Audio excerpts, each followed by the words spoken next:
بسم الله الرحمن الرحيم. اللهم إني أعوذ بك من أن أشرك شيئا أعلمه وأستغفرك لما لا أعلم. السلام عليكم ورحمة الله وبركاته. الحمد لله رب العالمين.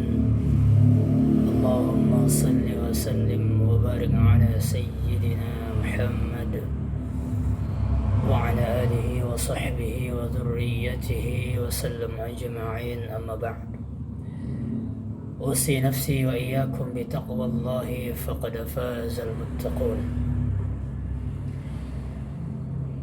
Pendengar sekalian yang kami hormati, semoga kita semua berada dalam rahmat, berkah dan ridhonya Allah Subhanahu wa ta'ala. Mempersingkat waktu dan memanfaatkan waktu sekitar 5-7 menit seperti ini di bulan suci Ramadan, kita menyampaikan tausiah singkat atau kuliah singkat. Mudah-mudahan bertambah bekal kita di dalam menjalani kehidupan ini. Islam tidak tanggung-tanggung, tidak separuh-separuh memberikan motivasi, dorongan, juga perintah kepada umatnya agar supaya keras dalam mengejar daripada ilmu, bahkan mencapai derajat tertinggi, yaitu menjadi seorang alim, menjadi seorang berilmu. Islam memberikan inspirasi yang sangat bagus dan baik kepada setiap pemeluk-pemeluknya. Rasul dalam hadis beliau mengatakan, "Ukhtu alima au muta'allima au mustami'a au muhibba." Pada kultum kali ini tidak bisa kita jabarkan 4 poin besar pada hadis ini. 4 garis besar pada hadis ini tidak bisa kita jabarkan karena waktu mengingat sangat singkat. Tapi kita mungkin masuk saja satu saja untuk mengisi daripada kuliah singkat pada kali ini. Pertama, uhdu alima. Rasul katakan, jadilah kamu seorang alim. Uhdu alima, jadilah tiap-tiap kalian sebagai seorang alim. Apa arti alim itu? Alim artinya adalah orang berilmu. Kita disuruh menjadi orang berilmu. Setiap kita itu diperintahkan, dimotivasi dalam Islam untuk menjadi seorang alim. Bagaimana sih kedudukan alim ini, orang berilmu ini dalam pandangan Allah? Bagaimana keutamaan mereka dalam pandangan Islam? Bagaimana Islam menempatkan orang alim ini? Pertama kita ambil dari Quran terlebih dahulu. Al-Mujadalah ayat 11. Allah langsung yang mengatakan, dijamin dan dipastikan Allah mengangkat, meninggikan martabat, kedudukan, derajat orang-orang beriman di antara kita. Yarfa'illahu alladhina amanu minkum. Karena ada iman dalam hati kita, ada keyakinan kepada Allah, ada kepercayaan kepada Allah, setiap orang yang ada iman dalam hatinya, Allah angkat martabat kedudukannya. Tapi ayat, kita harus tahu, tidak berhenti sampai situ. Masih ada lagi sambungan ayatnya. Golongan mana lagi? Masih ada satu golongan lagi yang Allah tinggikan, yang dijamin derajatnya Allah tinggikan martabat dan kedudukan mereka. Walladzina utul ilma darajat. Satu golongan lagi. Siapa golongan itu? Orang-orang yang diberi ilmu pengetahuan. Orang-orang yang berilmu. Darajat. Allah angkat martabat kedudukannya. Allah angkat derajatnya. Berapa kedudukan? Berapa derajat? Lihat, jimnya panjang. Janya panjang, darajat. Artinya apa? Bukan hanya satu kedudukan.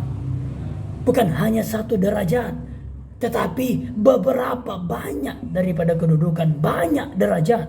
Allah angkat orang-orang yang alim, orang-orang yang berilmu itu di antara kita. Masya Allah, Masya Allah. Ini yang pertama. Yang kedua, kita ambil dari hadis Rasul Sallallahu Alaihi Wasallam. Kita selesai sholat, kita beristighfar. Selesai salam, Assalamualaikum warahmatullahi, salam kanan. Assalamualaikum warahmatullahi, salam kiri. Habis itu kan kita beristighfar sebagaimana tuntunan dalam hadis itu, astaghfirullahaladzim. Beristighfar, kita minta ampun.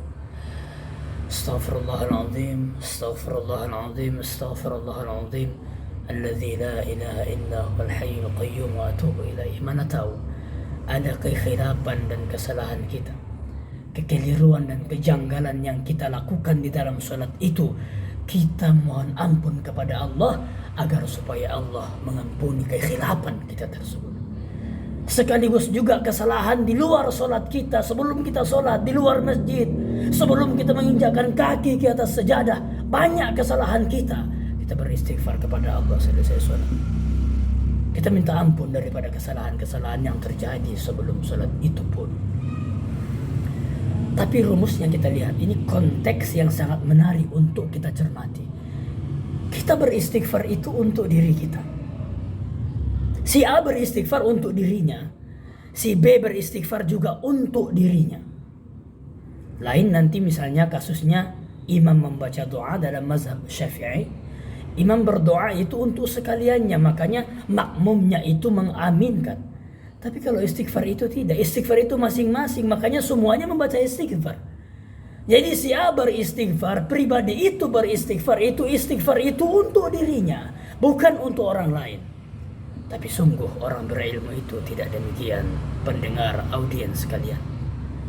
Orang berilmu itu bukan hanya dia beristighfar buat dirinya, tapi ada pihak-pihak lain yang beristighfar kepada dirinya. Masya Allah, tabarakallah, subhanallah. Wa innal alim la yastaghfiru lahu man fis samawati wa man fil ardi wal hitanu fi jawfil ma. Masya Allah, tabarakallah. Sesungguhnya Rasul menegaskan, sesungguhnya orang alim, orang berilmu, seluruh penduduk langit, seluruh penduduk bumi, wal haitanu fi jawfil ma, bahkan ikan-ikan di dasar laut itu pun semuanya la yastaghfirullah, beristighfar, memohonkan ampun kepada Allah untuk orang alim, untuk orang berilmu. Masya Allah, tabarakallah. Terakhir sebagai penutup, apalagi derajat orang alim ini. Kita lihat lagi hadis yang lain. Satu kabilah, satu suku meninggal, itu satu suku itu banyak, perlu kita tahu dulu. Mautu kabilah aisara min mauti alim. Masya Allah. Mati, wafat, meninggal orang satu suku. Satu suku itu banyak, bukan hanya belasan orang, bukan hanya ratusan orang, bahkan bisa satu suku itu ribuan orang. Audiens sekalian, pendengar sekalian, bisa ribuan orang dalam satu suku. Misalnya suku Dayak, berapa banyak suku Dayak itu orangnya dalam satu suku itu?